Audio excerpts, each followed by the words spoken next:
Il y a un dicton qui dit qu'il n'y a que les idiots qui ne changent pas d'avis. J'avais dit que je n'irais pas voir Spider-Man No Way Home ni aucun film du MCU parce que je ne peux pas blairer le MCU, que c'est vraiment médiocre, voire pathétique. Et ben pour une fois, j'aurais aimé rester idiot. Yo tout le monde, c'est Mexigan, j'espère que vous allez bien. Alors déjà, avant de commencer, après cette intro dégueulasse et ce jeu d'acteur horrible, joyeux Noël tout le monde. Voilà. Parce que cette vidéo devait sortir avant Noël, mais les fichiers ont été corrompus.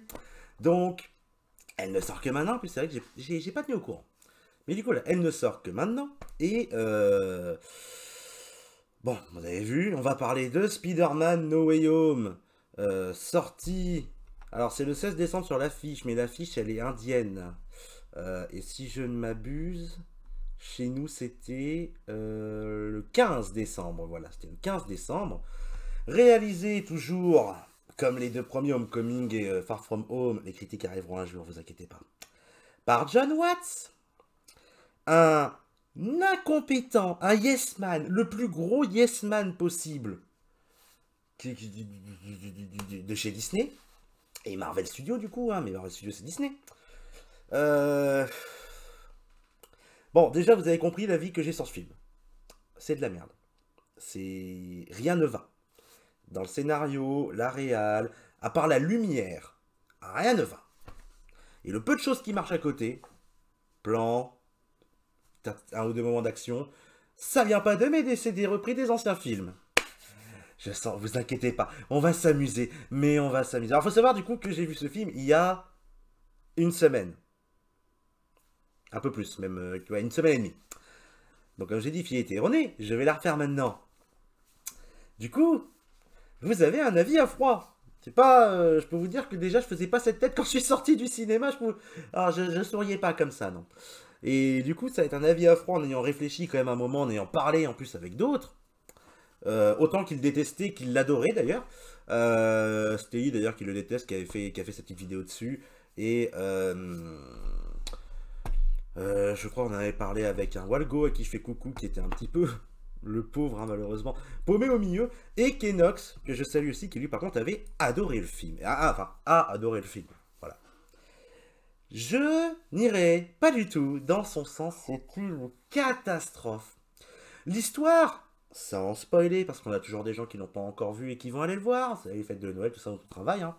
La preuve, hein, moi ça fait une semaine et demie que je suis parti de chez moi, et là je suis en fin de retour. Incroyable. Alors, comment j'ai expliqué ça? On reprend le film directement à la fin de Spider-Man, je vais dire Spider-Man 2, mais en gros du coup Spider-Man Far From Home, où tout le monde découvre que Peter Parker est Spider-Man. Et il va pas très bien le vivre, et va aller demander de l'aide à Strange pour que les gens oublient qu'il est Spider-Man, et donc qu'il n'y ait plus ses problèmes. Sauf que Strange lui dit, si tu fais ça, ça va être pour tout le monde. Donc ta tante, MJ, Ned. Donc personne ne saura qui tu es. Ce qui déjà donne un gros problème. Je vais en parler après. Arrivé au milieu du sort, il veut modifier. Non, faut que MJ se souvienne. Non, faut que Ned il se souvienne. Faut que MS se souvienne. Il modifie le truc, il modifie. Et à la fin, il dit, je veux que tout le monde sache que je suis Spider-Man. En gros, que tout le monde se souvienne. En gros, repartir à l'état de base. Donc déjà, l'enjeu du film, à la quatrième scène. Au revoir, disparu, fini, on l'a enlevé. Il voulait annuler l'enjeu du film. Quelle idée!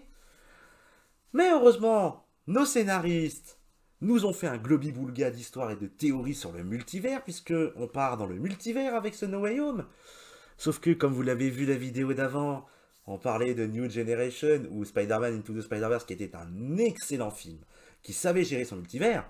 Là, il n'est pas géré.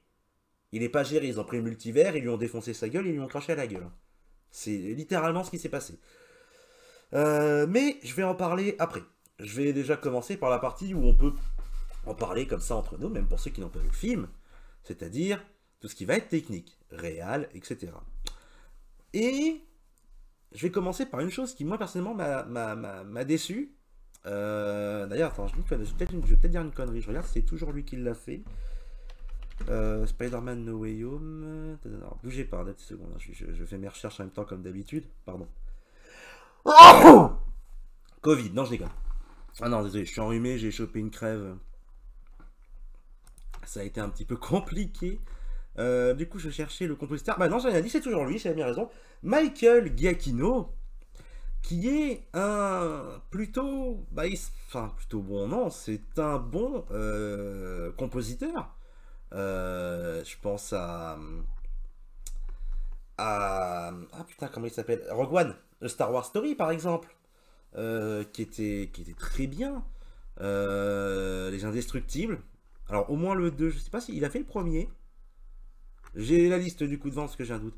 Ratatouille, ah, il a fait beaucoup. Les Indestructibles 1, ouais, d'accord. Donc, ouais, c'est musique d'Indestructibles, tout. Enfin, c'est d'énormes musiques. Mais là, depuis le premier, il n'est pas inspiré. Et alors là, ça se sent toujours autant. Les musiques, je les trouve totalement oubliables. Et même, il y a un ou deux moments où, ouais, t'as des frissons, mais ça va avec l'aspect que je vais parler après, après la réal et haute, la nostalgie. Oui, j'avais des frissons avec la musique. On m'a remis 2 notes de The Amazing Spider-Man.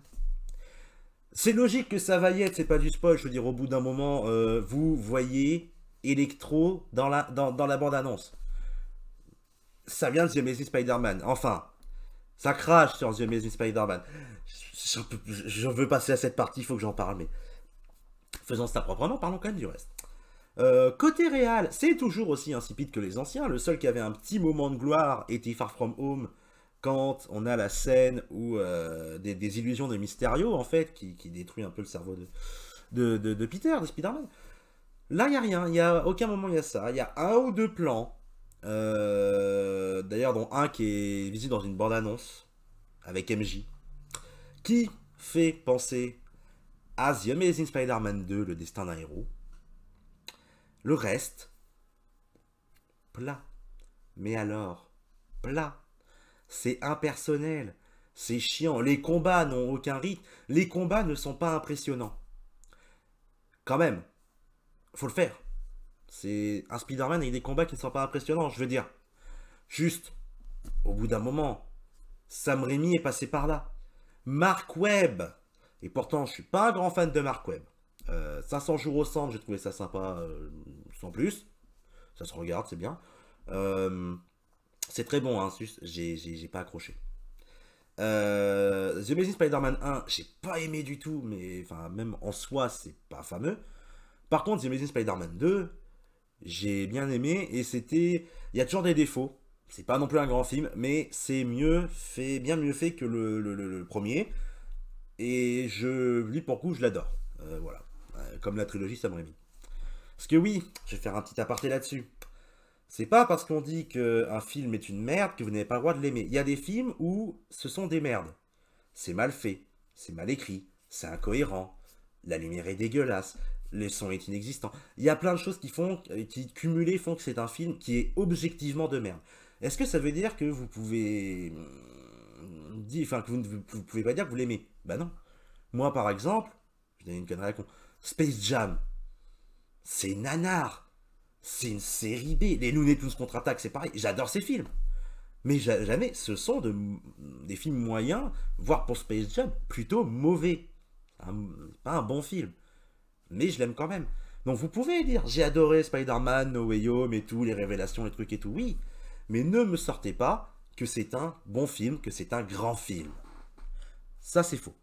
Que vous l'ayez aimé et tout, que vous êtes rentré dedans et que vous êtes laissé embarquer et que vous avez kiffé le film, ça oui, totalement, ça, vous avez totalement le droit, il n'y a pas de problème là-dessus.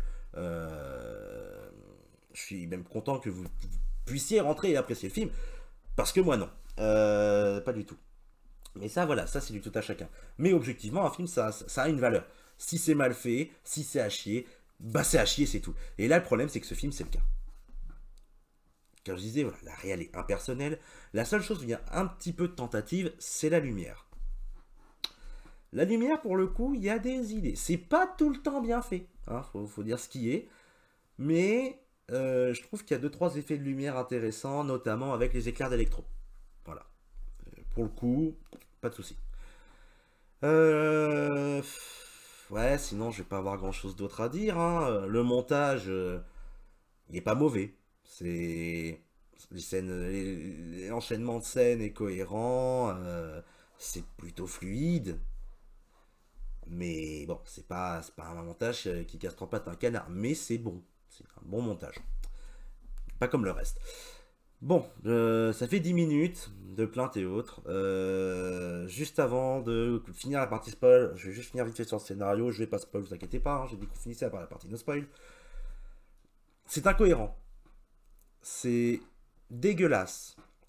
Et en plus, ça crache à la gueule des anciens films.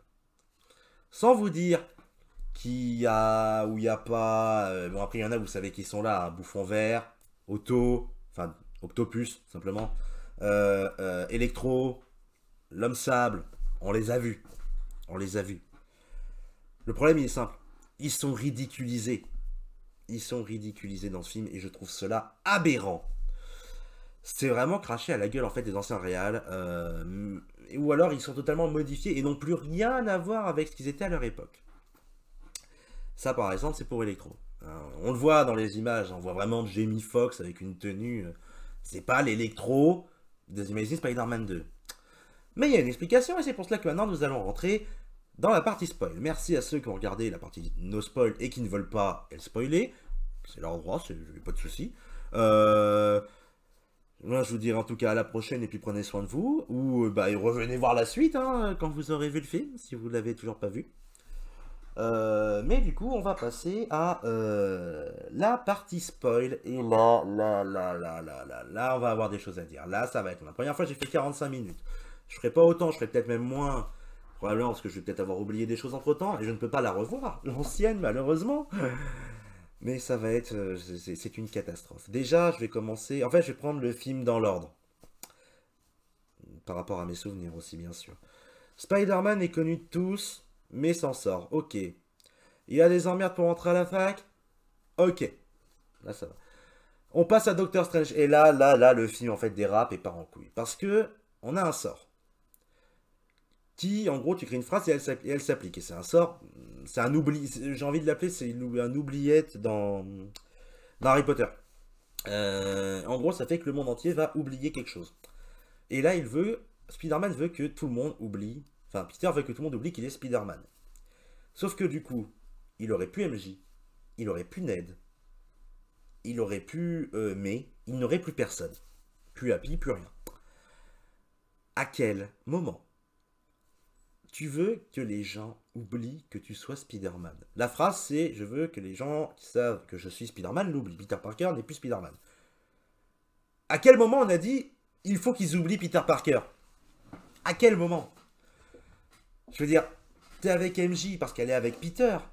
À quel moment, parce qu'elle ne sait plus que t'es Spider-Man, elle ne va plus être avec toi et ne plus te connaître? À quel moment ton lycée ne te reconnaît plus? À quel moment ton meilleur pote va t'oublier? Il sait que tu es Peter Parker. Il sait plus que tu es Spider-Man. C'est deux trucs qui n'ont rien à voir. C'est incohérent au possible. Et mais non plus. Mais comment on en est arrivé à écrire un scénario pareil? Je ne sais pas. Moi, ça me déprime. Je me sers à boire parce qu'à force de parler, j'ai un peu mal à la gorge. En plus, comme je suis malade, ça n'arrange pas. Mais non, c'est une catastrophe. Et du coup, il va modifier plusieurs fois le message, et, enfin, le sort. Et en fait, le sort va juste péter et ouvrir le multivers. Pourquoi? Si ton sort s'applique uniquement à un univers, donc c'est un champ d'action d'un seul univers, pourquoi est-ce que d'un coup, il va ouvrir le multivers? Pourquoi ce sort? Pourquoi pas un qui est fait pour ouvrir le multivers? Non, ce sort. Quoi? Il est censé s'appliquer qu'à un seul univers.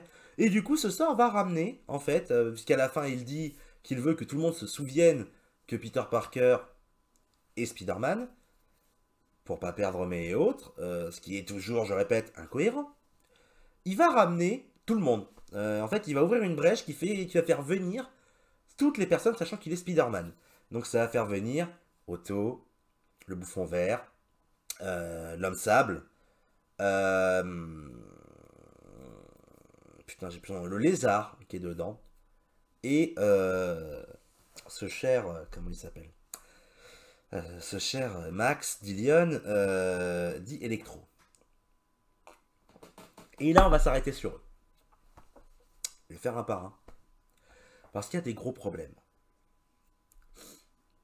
Pour commencer, parce que c'est le premier qu'on voit, hein, Octopus. Octopus, j'aimerais juste rappeler une chose. Certes, c'est un méchant où il y a à peu près, je crois, 20 minutes de combat sur tout le film. Parce que c'était pas vraiment un film, enfin, c'est pas un film axé sur les combats. Les films de Sam Raimi ne sont pas axés dessus, plus le 3 que les autres quand même, mais les deux premiers, ce n'est pas le cas. Et il y a peut-être quoi, 20-30 minutes grand max de combat. Déjà, il arrive hyper tard, je crois, dans le film, quand il arrive au bout d'une heure de film, un truc du genre.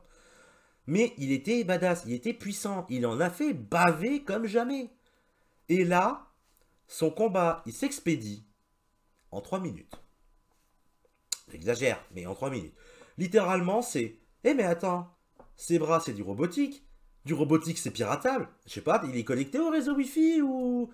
Non, non, il arrive à pirater comme ça les tentacules et enrouler Octopus. Et Octopus ne sert plus à rien. Octopus est KO. Octopus est mis en jeu en quelques minutes. Et c'est ridicule. C'est pas que c'est mauvais, parce que oui, ok, admettons, il arrive à les pirater et tout, mais comment est-ce qu'il fait pour les pirater? Est-ce qu'elles sont reliées à un réseau ou autre? Normalement, elles sont juste un réseau interne. Je ne sais pas. Mais en plus, à part ça, on va le laisser de côté. Ok, admettons. Mais juste ridiculiser un personnage emblématique. Otto Octavius, je crois que c'est Alfred Molina qui le fait. J'ai un doute, c'est Alfred Molina ou Alfred Moreno? Molina, Alfred Molina. C'est juste un des méchants, enfin, c'est juste le méchant le plus culte au cinéma avec Willem Dafoe en bouffon vert. Et là, tu lui craches dessus. Ah, allez, une demi-heure de film. De quel droit tu te permets de le faire quand t'as le Spider-Man le plus détesté? C'est une blague. Mais si, avec ça. Le bouffon vert, j'ai rien à dire. Il est cohérent. Et c'est un qui devient en fait un méchant principal. Parce que t'as les méchants principaux et les méchants secondaires. Les méchants secondaires, ils sont là pour faire une vanne. On s'en bat les couilles. Et t'as les méchants principaux qui, eux, sont cohérents. Et à peu près, pardon, il n'y en a qu'un de cohérent sur 2. Sur 3. Il n'y en a qu'un sur 3. C'est quand même grave, hein, putain. Mais bah, c'est celui qui est cohérent. C'est Willem Dafoe est toujours aussi bon. Le mec, il a 66 ans, je crois. Il a fait ses cascades lui-même. Il a demandé à faire ses cascades lui-même et à refaire vraiment son personnage. Et il y allait à fond. Cool. Moi, franchement, ça pour le coup. Bravo, Willem. C'est très propre. Après, bon, les talents de Willem, je pense que c'est pas d'aujourd'hui qu'on les connaît. Hein. La carrière, elle est déjà assez grosse. Qui d'autre on a du coup Bah du coup on va passer à celui de Spider-Man 3 parce que oui, il y a l'homme sable, mais pourquoi l'homme sable? Qu'est-ce qu'il fout là? Alors ça ira parce que je vais dire après avoir parlé d'introduire les méchants, mais qu'est-ce qu'il fout là? Parce que il sait pas qui est Spider-Man. Otto le sait. Euh, Osborn le sait, puisqu'ils se sont retrouvés sans masque devant eux. Mais Flint sait qui c'est, j'ai rien dit, il sait qu'il a tué ses parents et tout, il sait qui c'est. Enfin, non. Alors, dans mes souvenirs, faudra que je le regarde. Là, pour le coup, maintenant, j'ai un doute. Mais il ne sait pas qui c'est. Il devine en gros l'histoire, mais il sait pas comment, il doit pas savoir comment il s'appelle ou autre. Mais il sait qui c'est. Donc, j'ai rien dit, c'est une erreur de ma part, lui, c'est qui c'est. Par contre, Electro, lui, c'est qui c'est. Et Electro, il est là pour rien, c'est le méchant de trop. Tu sens qu'il y avait une surcharge, alors on n'en a rien fait. Mais alors, par contre, Electro n'a jamais su qu'il était Spider-Man. Et est venu dans cette dimension. Mais non, non, non, non, c'est pas possible. À quel moment? Il ne le sait pas. Et il meurt, il est détruit à la fin du 2. Donc il peut pas y avoir un après ou finalement, peut-être, il l'aurait appris. Non, c'est mort. C'est mort. Il est mort. Il est mort, il ne le savait pas. C'est impossible. Et je trouve ça débile. Mais du coup, on va parler un peu de ces méchants, puisque le but à la base, c'est qu'ils ont été envoyés ici, il faut les renvoyer dans leur dimension.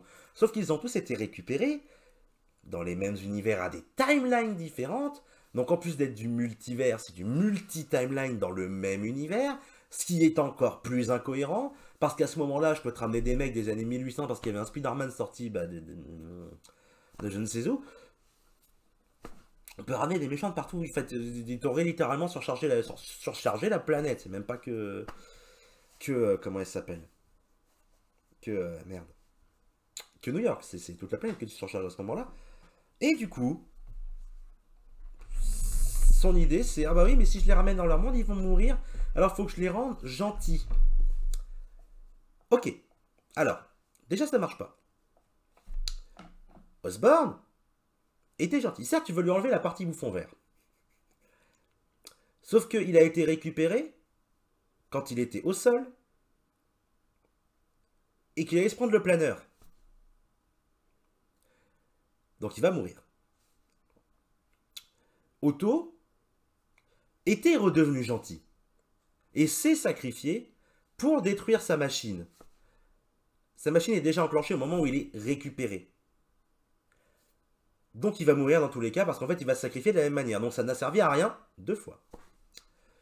Flint, le but c'est de leur faire une rédemption. Flint a déjà sa rédemption à la fin du 3e volet. Et d'ailleurs, c'est comme si il était pas là. Comme si on s'en battait les couilles en fait. Non, il n'y a pas eu vraiment de rédemption. Il devient juste méchant parce que il se la joue un peu parano en mode j'ai confiance en personne. J'ai confiance en Peter, mais tu n'es pas le vrai. Quoi? Oui, d'accord. Ok, je peux comprendre, parce que là, oui, je comprends que tu sois désorienté quand tu vas arriver dans une nouvelle dimension par surprise. Sauf qu'en plus, à aucun moment, il est censé mourir, donc pourquoi lui? Hein, par rapport à tous les autres qui sont juste avant de mourir, c'est complètement débile.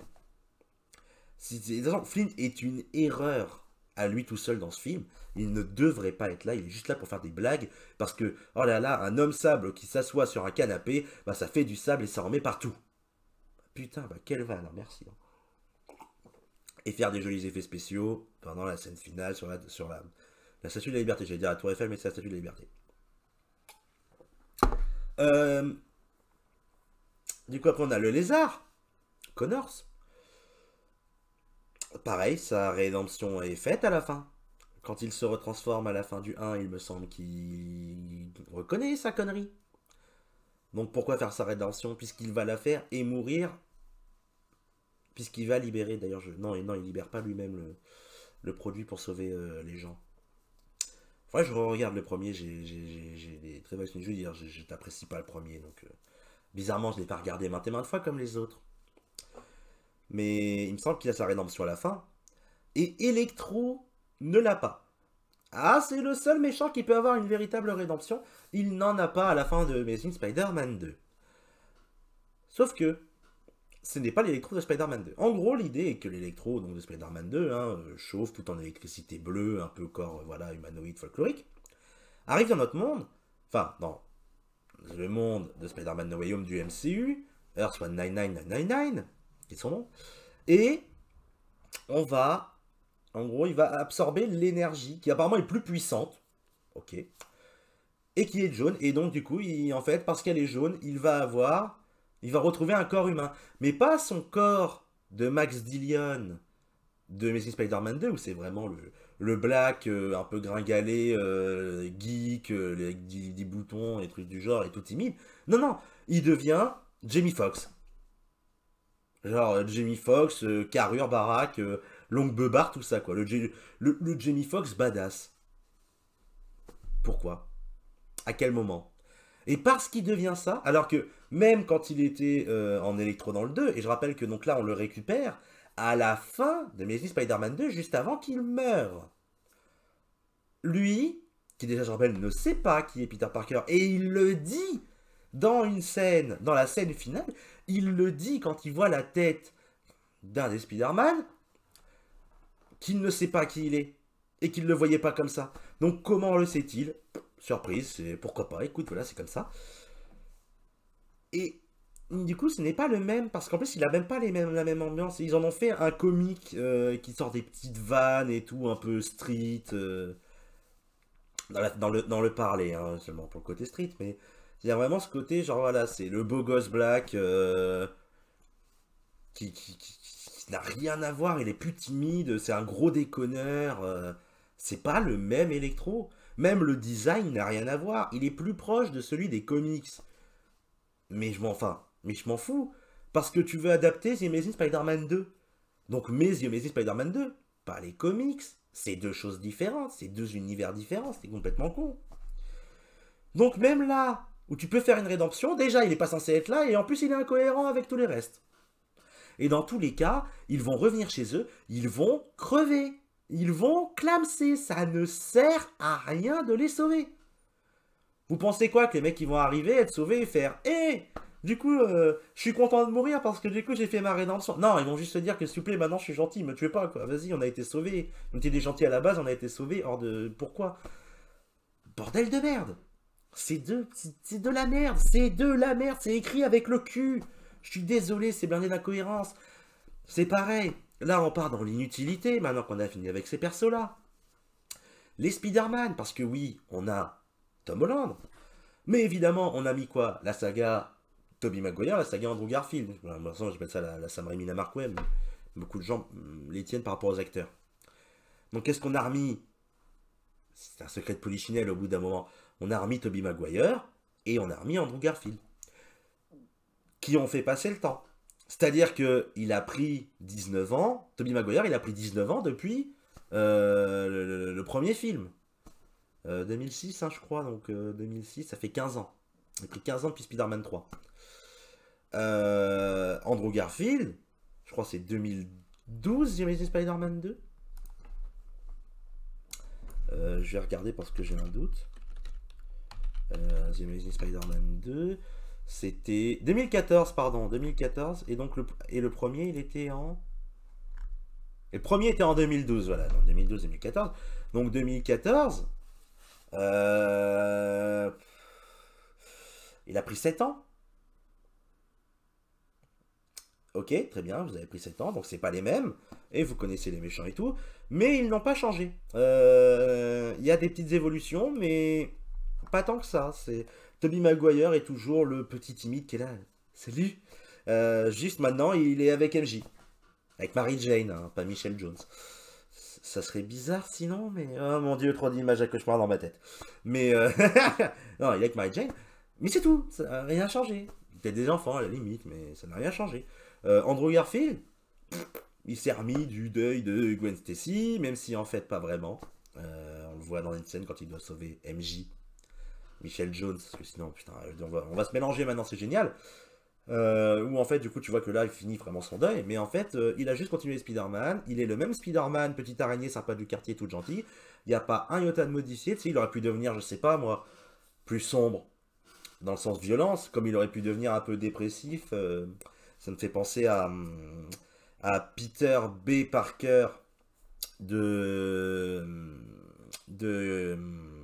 Spider-Man Into the Spider-Verse, hein, le Parker de 40 ans, bedonnant, dépressif, clodo à moitié, enfin, qui vit avec rien et tout. Il aurait pu devenir ça, et non, il ne le deviendra pas. Il deviendra juste un Spider-Man comme il était, mais avec 7 ans dans la gueule. Tu sais, ça n'a rien changé pour lui, mais c'est maintenant qu'il s'en rend compte que ça a changé quelque chose, mais bon, pourquoi pas? Et du coup, je trouve ça inutile, parce qu'en fait, ils sont là, mais ils servent à rien, et même dans les combats, bah, excepté avoir 3 personnages qui font la même chose, c'est... narrativement, c'est inutile. Puisque la seule idée, c'est pas comme un... Je vais y revenir encore, mais Spider-Man, Into the Spider-Verse, où chaque personnage a ses capacités. Le Spider-Man noir, enfin des années 50, non, années 30, pardon, années 30, et le bagarreur de comptoir, comme tu les vois dans les films de l'époque. Ils se battent de la même manière. Spider-Cochon est un cartoon, donc les maillets, les trucs du genre, tout ce qu'on connaît, les pianos. Spider-Gwen est badass. Il n'y a pas grand-chose quand même qu'elle a de différence. Elle est juste très bonne pour se battre et peut-être un peu plus agile que Peter B. Parker, le Spider-Man d'une autre dimension, mais qui est le classique, qui lui est Spider-Man un peu fatigué, vieillissant, tu vois que des fois il pose 2 petites secondes. Et Miles Morales qui peut juste devenir invisible et projeter de la foudre. C'est le fils caché d'Electro, c'est ça?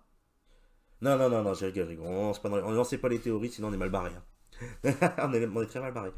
Mais ils ont chacun une capacité. Là, c'est juste les 3 mêmes. C'est Spider-Man qui voltige. et grimpe au mur. Et c'est tout. Et du coup, c'est un peu dommage. La seule chose qui change, c'est la gestuelle, parce que chacun a sa gestuelle qu'il avait aussi dans ses propres films. Mais c'est tout, et c'est pas intéressant. Et la seule chose à laquelle il sert, c'est on va t'aider pour soigner les méchants.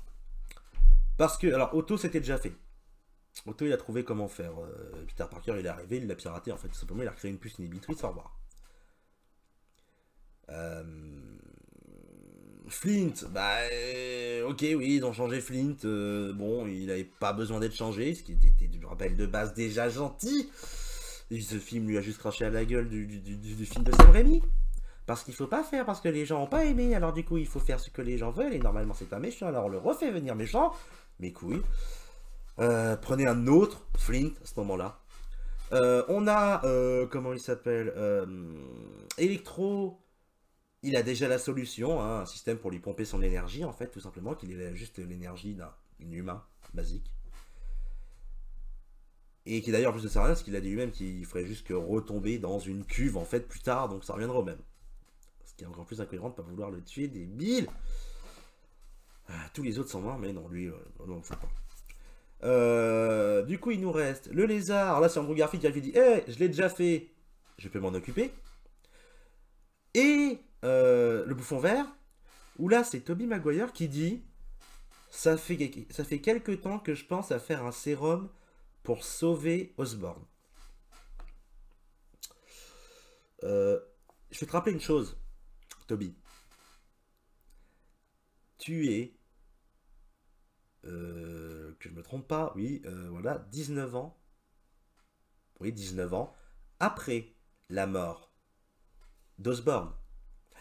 À quel moment tu y as pensé? Il est mort.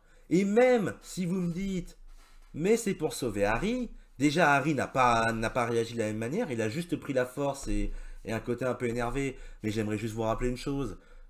Il reste gentil, même à la fin, il n'a pas de dédoublement de personnalité. Harry, il a juste les capacités, ok? Donc c'est même pas pour sauver Harry. Et même en partant du principe que c'était pour sauver Harry parce que tu refais un retcon de merde dans ta saga, pardon, dans la saga des autres à laquelle tu craches allègrement dessus, bah, il est mort depuis 15 ans. Donc, à quel moment tu y as pensé? Et pourquoi vouloir créer ça? Puisque le sérum n'existe plus, a été détruit, hein, dans la cave dans la planque des Osborn, quand il est en Emo Parker, hein, en Peter Emo. Donc ça n'a aucun sens. Ça n'a toujours pas de sens. C'est littéralement le oh bah tiens, j'y ai pensé, alors du coup, bah, regardez, j'ai ce qu'il faut pour le faire. Le tout d'ailleurs, ça me fait penser dans un labo de lycée. C'est-à-dire que Octavius, Electro et bah c'est tout. Octavius, Electro et peut-être Flint. On sait pas d'où il sort d'ailleurs le truc de Flint qui sauve Flint, mais bon. Il y a voilà, le fait que ils aient été faits avec une technologie de Stark qui essaie vraiment de tout recréer, qui peut tout recréer. C'est un petit peu facile d'ailleurs à trouver, mais bon, c'est le MCU, les facilités, il y en a tellement que je pourrais vous en chier par centaines. Mais là, vous faites tout ça dans un labo de lycée scientifique, enfin basique, c'est un lycée. À quel moment?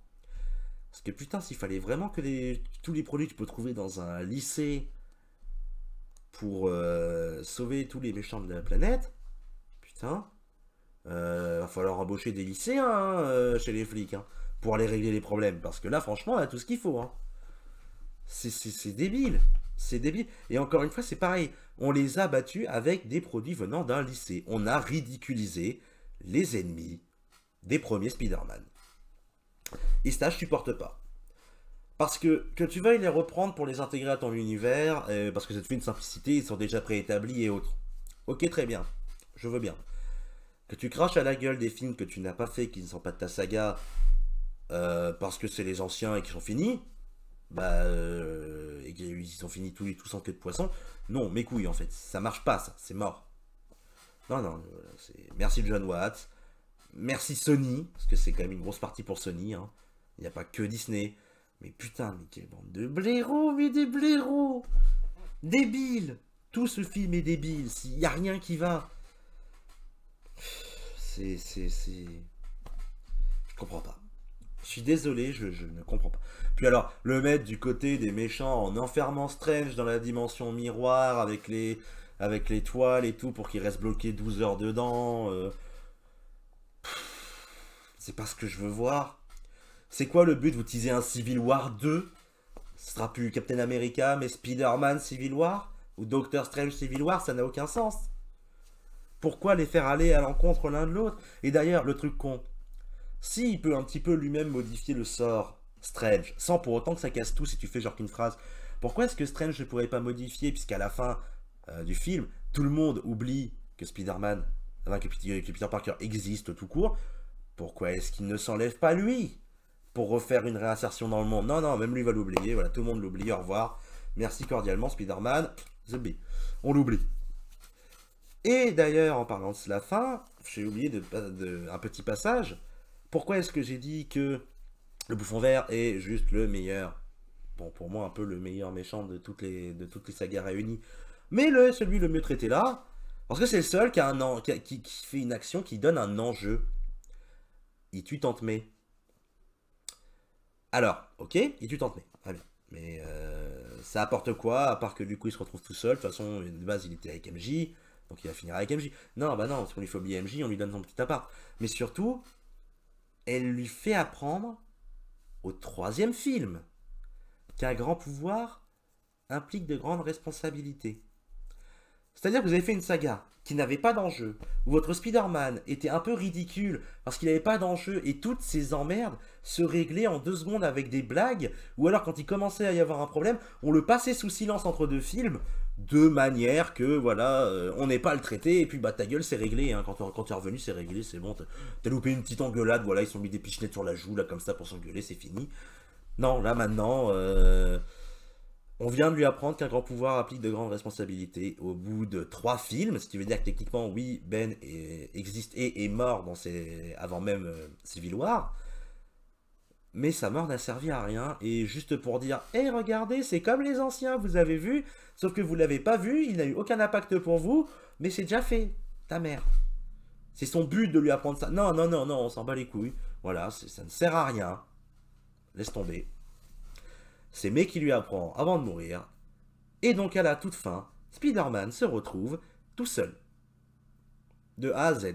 Plus personne ne sait qui il est. Il va au lycée, personne ne le connaît. Les profs ne le connaissent pas. MJ ne sait pas qui c'est. Ned ne sait pas qui c'est. Le mec n'a littéralement plus de vie sociale, humaine, mais peut quand même s'acheter un appart. Oui, d'accord, ok, pourquoi pas, t'as les papiers et tout pour... D'ailleurs, question, tu loues un appart, ok, il vient d'où l'argent? T'as plus l'argent de Stark. T'as plus rien. Tout le monde a oublié qu'il était Peter Parker. Il est exclu de l'univers. Comment t'as fait pour avoir un appart? Enfin bon, c'est des détails, on va pas chercher, parce que sinon j'aurais encore duré 100 000 ans dessus. Mais ouais, non, non, voilà, il n'y a rien qui va. Et alors, faut en déconner, lui faire apprendre à ce moment-là... Un grand pouvoir implique de grandes responsabilités au bout du 3e film, vous n'êtes pas dit qu'il fallait peut-être le faire avant? Pardon, 3e film. 6e film où on le voit, parce qu'il y a Infinity War, Endgame et Civil War à rajouter avec Homecoming et Far From Home. Non, c'est trop tard. C'est trop tard, ça devait être fait avant. Alors ça explique un petit peu, ça corrige 1 ou 2 erreurs des 2 premiers.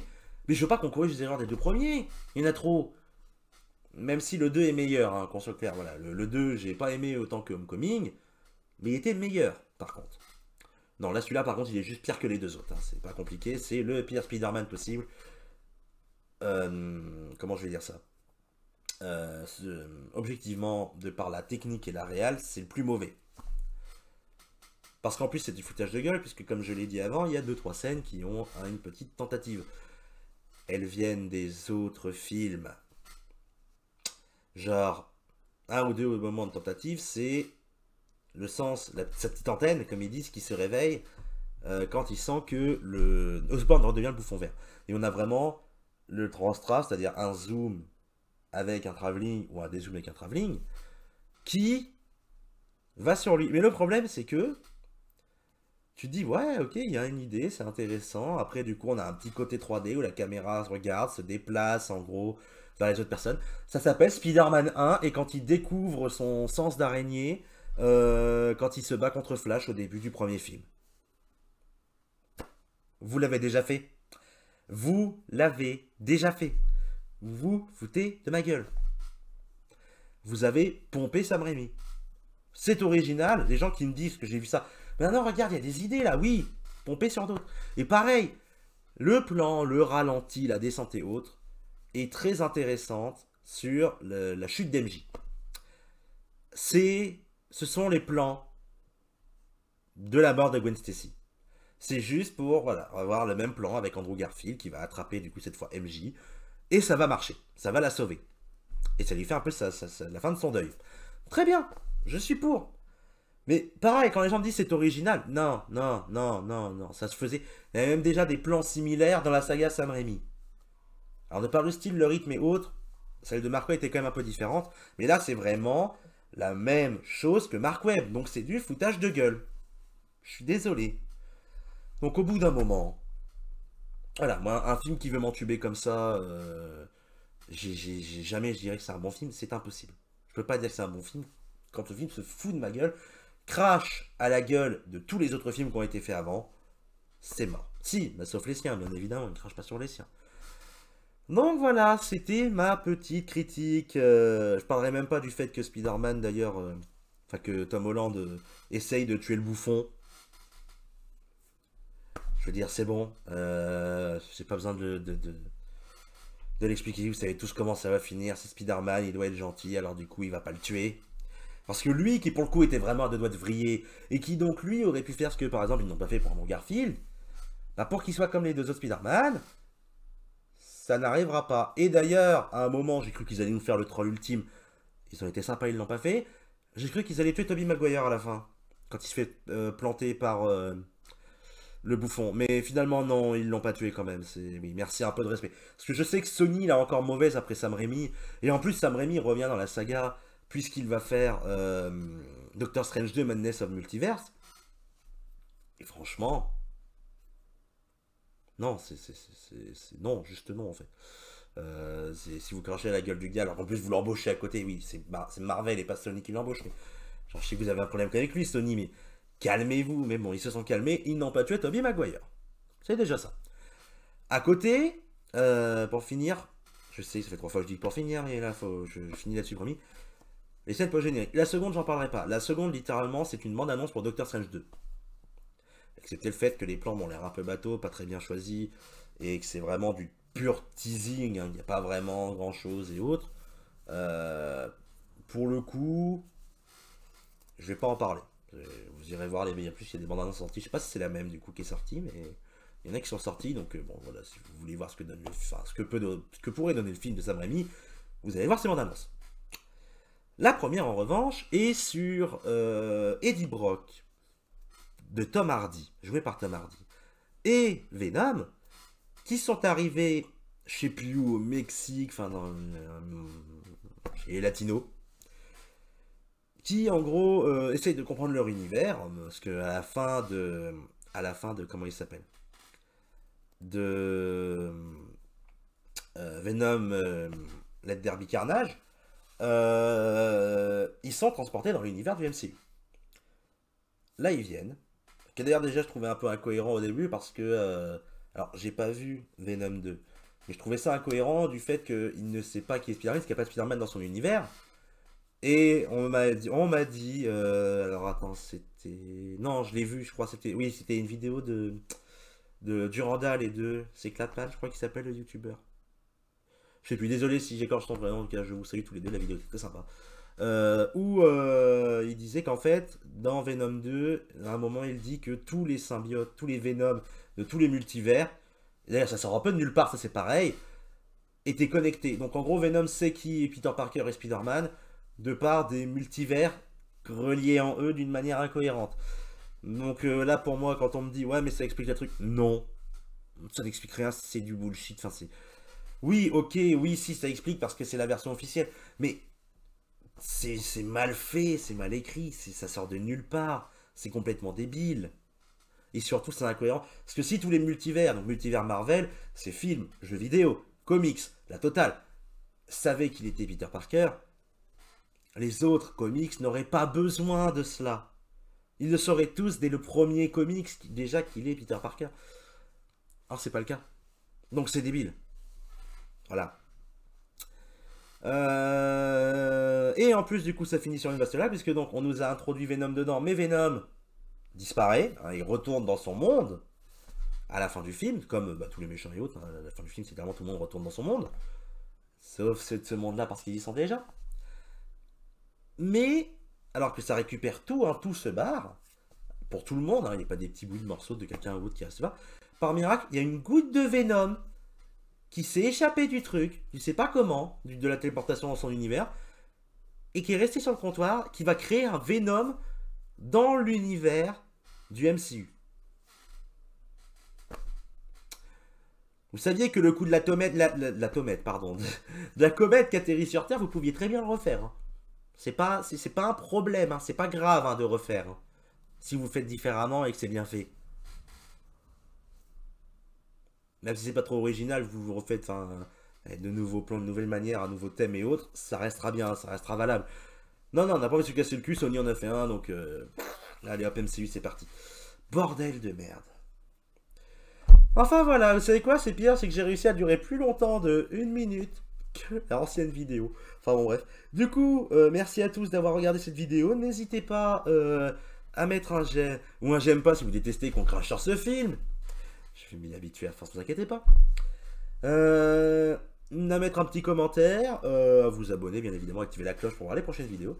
Sur ce, moi je vous dis bon courage tout le monde et prenez soin de vous. Ciao!